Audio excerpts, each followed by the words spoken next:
మంచిగా మాట్లాడాడు. నీళ్ళు అమ్ముకుంటూ 5,000 కోట్ల పోయింది అన్నాడు. అంటే ఇక్కడ కుప్పల్లో మినరల్ వాటర్ ప్లాంట్ ఉన్నాయి, ఏది 3 ఫీట్లు ఉంది. ఆ తర్వాత ఆ నీళ్ల ప్లాంట్ బంద్ చేసి ఎన్టీ రామారావు వచ్చి లిక్కర్ పొందన్నాడు. మహారాష్ట్రకి తీసుకొచ్చి మిర్యాలగూడ నల్గొండ మందం మీద మిర్యాలగూడ పోలీస్ స్టేషన్ కేసు ఇప్పటికున్నది ఈయన మీద. ఇన్నిసార్లు చెప్పినా దాని మీద మాట్లాడుతున్నాడు. మందం అమ్ముతుంటే ఆ పోలీసులు పట్టుకుని మెత్త కొట్టిన లాకప్ వేసి. ఆ తర్వాత 3 మర్డర్ కేసుల కిరాయి మర్డర్ వల్ల మదన్మోహన్ రెడ్డి, రామరెడ్డి, బుక్షం ఇది మాట్లాడితే వెంకరెడ్డి 1,000 కోట్లు సంపాదించాడు. 1,000 కోట్లు సంపాదించి వినోద్ రెడ్డి ఇంత కిరాయి ఈయనే ఉన్నాడు కిరాయి కోసం. వచ్చిన వాళ్ళు కనబడతారు ఏంటని నెల కిరాయి అన్నాడు. 1,000 కోట్లు కిరాయి చేసుకుంటున్నా నాకేం భయమా? నాకు ఓ ఇల్లున్నా హైదరాబాద్ అడదాము కట్టి నా దేవుల పైసలు ఉంటే వాళ్ళు లేని ఎవడో బిడ్డ చిన్నగా పడుతుంది. 2 పిల్లలు నేర్చుకొని వచ్చింది. ఆ కంచనపల్లి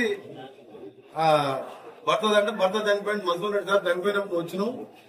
2 ఆడపిల్లలు సార్ ఫీజు కట్టాలి సార్ దగ్గరకు వస్తున్నాయంటే ₹1,00,000 అంటే జైలు 50 రూపాయలు